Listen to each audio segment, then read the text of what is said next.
Along the heart of Western Europe, a river flows.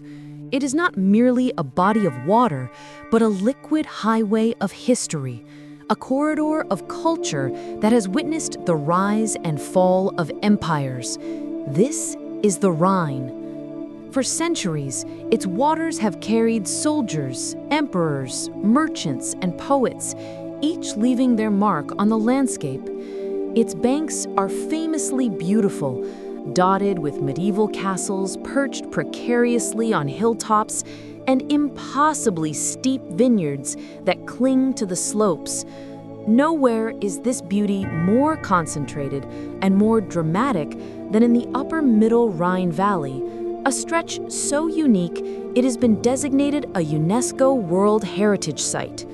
But beauty in these old parts of the world often walks hand in hand with peril. Within this stunning gorge, the river twists and turns, carving its way through ancient slate. There is one particular bend, the narrowest and deepest point of the entire free-flowing Rhine, where the currents become treacherous, swirling in unpredictable eddies. And rising from the eastern bank, a colossal slate rock stands watch, towering 132 meters, or 433 feet, above the water. This is the Loreley. Today, boats navigate this passage with the aid of modern engines and sophisticated light signal systems that control the two-way traffic. But for millennia, sailors in wooden vessels, powered only by sail or oar, had to face this passage with nothing but skill and hope. The currents were baffling, the rocks hidden just beneath the surface. It was a place of deep anxiety, a known graveyard for ships and sailors. And as with all such dangerous places, a story emerged to explain the peril. The legend, as it is told today, is both beautiful and terrifying. It speaks of a maiden, a siren of the river who sits atop this very rock. She is impossibly beautiful, with long, flowing golden hair that she combs with a golden comb. As she tends to her hair, she sings a melody. It is not just a song, it is an enchantment. A melody so haunting and powerful that it echoes across the water, capturing the soul of any sailor who hears it. The men on the river, hearing this ethereal sound, look up. They forget the currents, they forget the rocks, they forget the tiller in their hands. They become spellbound, their eyes fixed only on the vision of beauty above them. Their boats, left unattended, are helplessly drawn into the violent currents and smashed against the stony cliffs.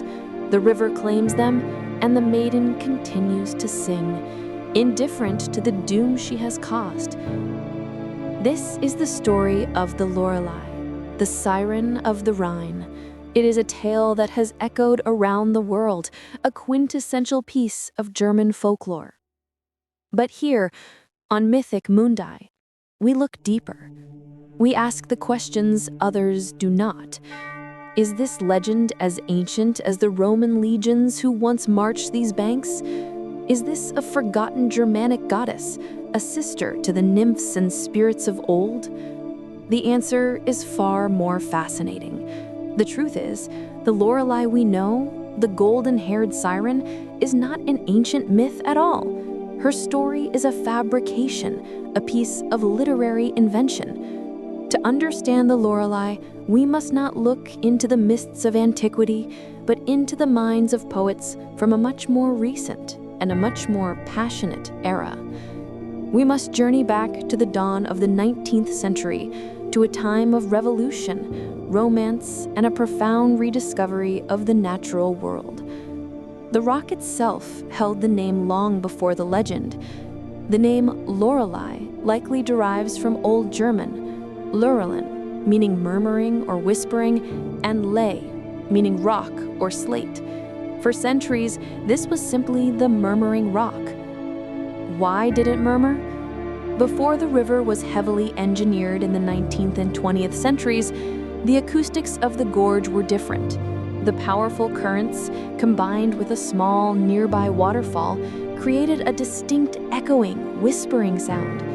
For sailors navigating the foggy, dangerous narrows, this constant, eerie sound was the rock's voice.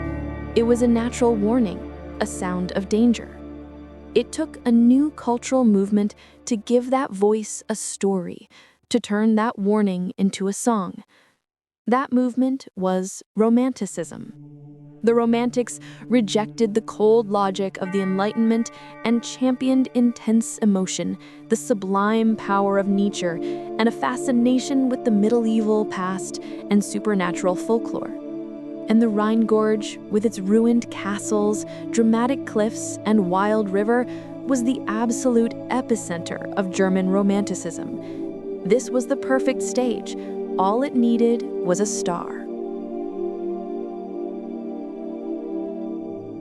The story of the Lorelei does not begin with a boatman, but with a poet. In 1801, the German author Clemens Brentano wrote a ballad titled Zu Bacharach am Rheine, at Bacharach on the Rhine. This poem is the seed from which the entire legend would grow. But Brentano's character was not a siren, she was a human woman. His poem tells the story of a beautiful woman from the nearby town of Bacharach, named Lorelei. She was so beautiful that she captivated all men who saw her, bewitching them with her gaze and inspiring flames of love. But this was not a supernatural power, it was the simple, devastating power of human beauty. Tragically, her one true love had betrayed and abandoned her. Driven to despair by her faithlessness and perhaps by the unwanted, obsessive attention of other men, she is accused of witchcraft. Her beauty is seen as a curse, a dark magic. She is brought before a bishop, but he too is moved by her sorrow and beauty and cannot bring himself to condemn her. Instead, seeing her weary of life, he grants her wish to retreat from the world and enter a convent. 3 knights are assigned to escort her to the nunnery. Their path takes them past the great slate rock. Lorelei asks them for one final moment. She wishes to climb the rock to look just once more at the castle where her beloved once lived. From the summit, she scans the river, and then she sees it, a boat in the water.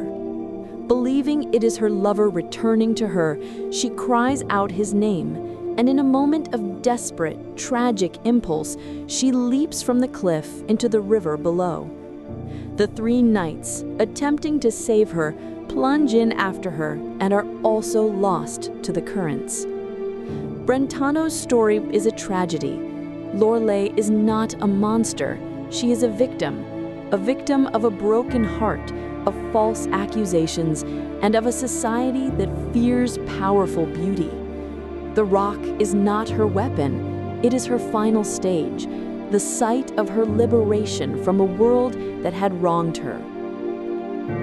Brentano's tale was powerful, and it captured the imagination. He had successfully tied a human tragedy to this famous, dangerous landmark. But the story was still contained, a single narrative. It had not yet become a timeless myth. That transformation would require another, even more famous poet. In 1824, Heinrich Heine, one of Germany's greatest literary figures, took the kernel of Brentano's idea and reshaped it completely. He wrote a short, simple, and overwhelmingly powerful poem called Die Lorelei. Heine's poem begins not with a story, but with a mood. The famous opening lines, Ich weiß nicht, was soll es bedeuten, translate to, I do not know what it means, that I am so sorrowful.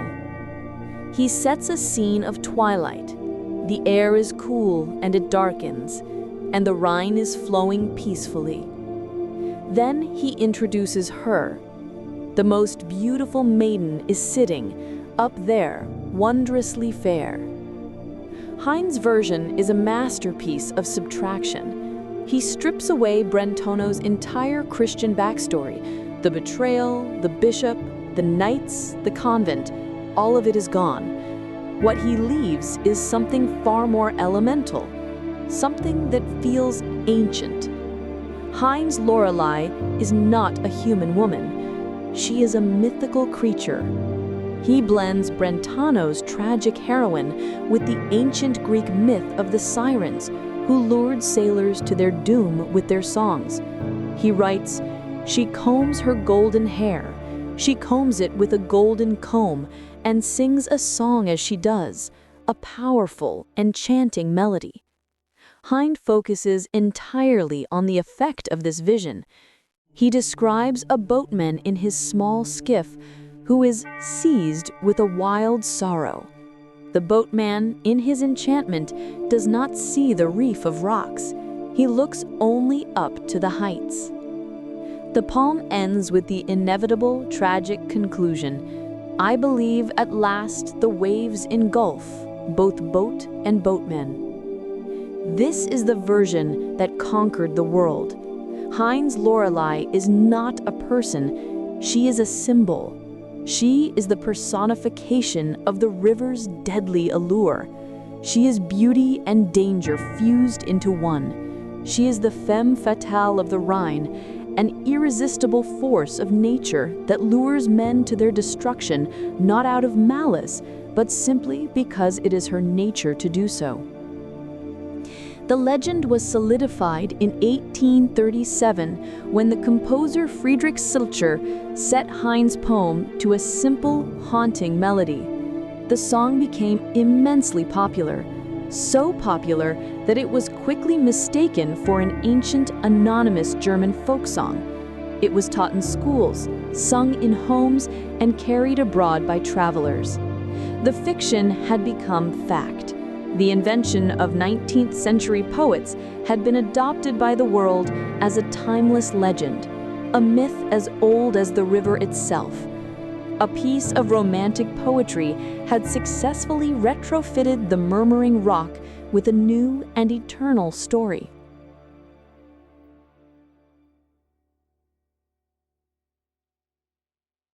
So, we have a legend born of poetry. But what of the reality? What is the true danger of the Lorelei Rock? The danger is not a song, it is geography. As we mentioned, the Rhine at this point is forced through its narrowest and deepest channel. The riverbed, sculpted over millennia, is uneven, littered with submerged reefs and rocky outcrops. The powerful current, traveling at speeds up to 20 kilometers per hour or 12 miles per hour, creates complex, swirling whirlpools and undertows. Before the river was tamed in the 19th and 20th centuries, blasted with dynamite to remove the most hazardous rocks, and dredged to create a more reliable channel, this passage was a nightmare for navigators. A sudden gust of wind, a moment of inattention, or a simple miscalculation of the current could, and often did, send a vessel careening into the rocks. The murmuring of the rock, the luolin, was the natural echo of the fast-moving water, a sound amplified by the slate cliffs. In fog or darkness, this eerie, constant sound would seem supernatural, the perfect soil for a legend to take root. The song of the Lorelei was in essence the very real, very dangerous sound of the river itself. The story of the beautiful siren was simply a more romantic, more human way to explain a deadly, impersonal force of nature. It's easier to comprehend a tragedy caused by a beautiful, malevolent spirit than one caused by simple, chaotic hydrology. The Lorelei legend, though young, endures because it speaks to something deep within the human psyche. She is the ultimate symbol of the femme fatale, the idea of a beauty so powerful it becomes destructive. She represents the uncontrollable, the alluring, and the untamable. She is the voice of nature, beautiful and sublime, but also profoundly indifferent to human life and survival. She also became a powerful symbol for Germany itself. In the 19th century, as the various German states moved toward unification, the Rhine became a potent national icon, and the Lorelei, as the river's most famous spirit, became an icon as well. She was the beautiful, romantic, and slightly dangerous soul of the German landscape. Today, the Lorelei is a global phenomenon. The rock itself is one of Germany's most famous tourist attractions. A statue of her sits on a nearby jetty, greeting the thousands of tour boats that pass by. Atop the cliffs, a large open-air amphitheater, the Lorelei Freilichtbühne, hosts major rock concerts and festivals, her modern song echoing over the valley. Even with modern navigation, the passage remains the most challenging on the Rhine. Experienced pilots, known as Rhine pilots, are often required to guide large vessels through the treacherous bend. The signal station, using red and white lights, still dictates which ships can pass, a modern-day acknowledgement of the peril that birthed the myth. The Lorelei is a fascinating case study in how folklore is made. She is not a relic of the ancient past, but a living, breathing story, born from the mind of one poet, perfected by another, and set to music that carried her across the globe. She is the tragic victim of Brentano. She is the mythical siren of Heine. She is the geological reality of a treacherous river. She is the commercial icon of a modern tourist industry. The Lorelei is all of these things. She is more than a rock and more than a legend. She is a story that we as humans collectively decided to tell, a song we chose to sing until it became as real and as permanent as the stone from which she watches the river flow. What myth, legend, or piece of folklore do you want us to explore next? Let us know in the comments below. And please, if you enjoyed this journey into the heart of the Rhine, don't forget to like this video, subscribe to Mythic Mundi, and leave a comment. Your support truly helps us continue to uncover the world's most fascinating stories. Thank you for watching.